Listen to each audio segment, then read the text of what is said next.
Well, Tim, I'm going to turn it over to you for a shack tour. All right, very good. Are you all able to hear my audio? Yeah, I hear Tim. Yep. Yep. All righty. So I was asked to give a presentation on my shack tour. So let's, I think it's important for us to start out, just realize, of course, ham radio operators sort of fit the bill, right? In terms of talking about my shack, let's first talk about where the location is. This is my shack right here.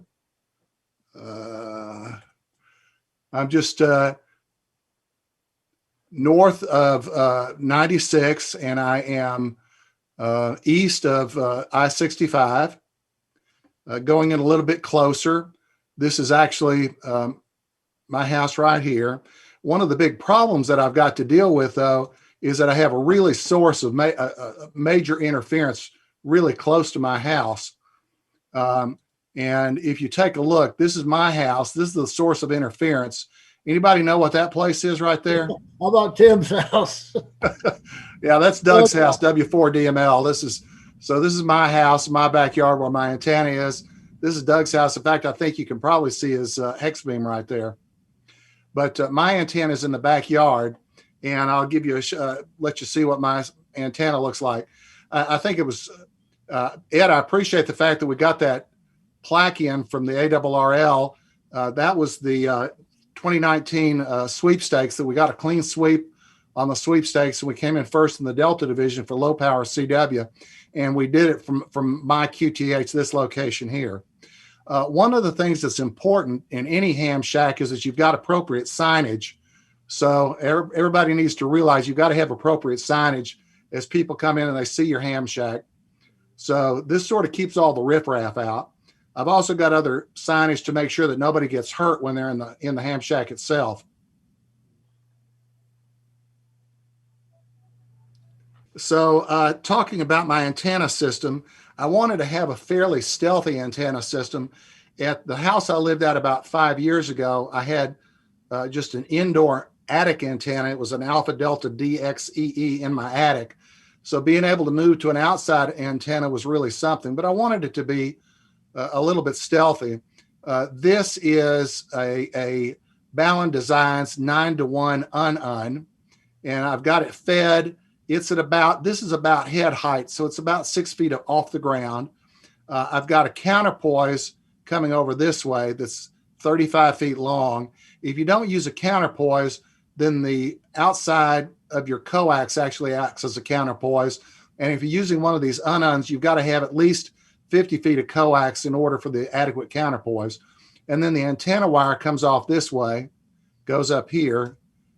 Give you a little bit closer view of it. This is the antenna itself. This is where wire is. This is the counterpoise. Here's the coax coming in. I've got an adequate drip loop, so it's not going to drip at all. I've got this sealed with silicone tape that seals itself. And actually, one thing, if you're using one of these uns outside, it's important that you drill a couple of drip holes on the bottom side of this, because you will get condensation in here and you want the drip holes to come out. The antenna wire coming up this way is actually 88.5 feet long, and it's the top end of it's about 40 feet high up in this tree. And here you can see the antenna loop, or the antenna wire itself. A pretty stealthy installation. I haven't had the neighbors complain about it, and it seems to work well. You know, we came in first in the sweepstakes in the Delta division. So what does my ham shack look like? Well, I've got a man cave that's in this bonus room above my garage. My ham shack is here at the desk. I got a bunch of junk over here where I've got a soldering station and stuff like this. This is a map of the world, the ARRL. My main radio I'll show you here is a Flex Radio 6500.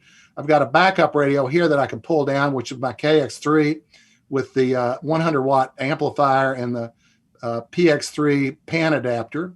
Over just to the left of my operating position, I've got a 50-inch plasma TV, or a LCD TV that I've got the DX clock that I'll show you here in just a minute. So the radio itself is a Flex 6500. This is a software-defined radio. It's run by my Windows 10 computer. And so the computer really is the radio itself. That's where all the software-defined stuff is done. I've got, this is probably about a 12-year-old power supply. It's an Astron regular power supply. The 35A supplies 30 amps. It just sits there. It just works. It's quiet. It's just always on. It works great. Really good power supply. Any of you guys that use these, it's not a switching power supply. It's one of the bigger ones. So excellent power supply. And I've got it and the computer going through a couple of these uninterruptible power supplies, which will give me an hour's long backup if I lose electricity. So I've got time to shut everything down. Then the operating station is here. The radio is underneath the operating station. The computer's here. And I've got two TV screens. The right one, this is actually the Flex Radio software, Smart SDR. I've got my keyboard here. This is a 36 key switching thing that I'll show you a little bit closer. It's a Stream Deck that I can actually program to control the Flex Radio. This is my logging software, which is Logic 9. I think I just worked Charlie Tango 3 Mike Delta this day that I took this picture. On the right side, you can see the Flex Radio and the PAN adapter. The controls from the radio are over here. A couple of other things that I've got, we'll show you here in a second. I've got my Begali key that I do mostly CW with. This is a really nice key. The keys are actually angled inward, so the bottom of them is a little bit closer together than the top. It fits my hand really well. This key is plugged into an Logic Key K1 keyer. This is a K5 keyer. This is a programmable keyer with a variable speed from 5 words a minute to 50 words a minute. And then you can program each of these different buttons. This was programmed for a field day. So I can either send it using my key, or if I reach over and just tap this button, it'll send my call sign. It can send TU for thank you, and then 599 or 5NN. The field day exchange was 1 Delta Tennessee. So hit that button, it'll send 1 Delta Tennessee.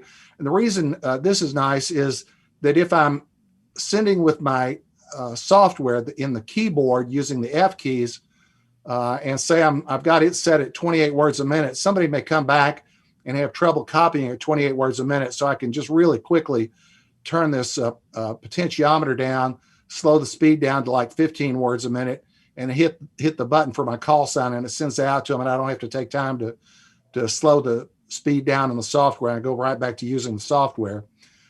This is another control knob for using the Flex Radio. So if you really want to use knobs, I can adjust the VFO using this knob. I can use, depending on which of these buttons I'm using, I can adjust not only the VFO, I can adjust a secondary VFO, I can adjust the bandpass filters just using this knob. So there is knob capability with this Flex Radio.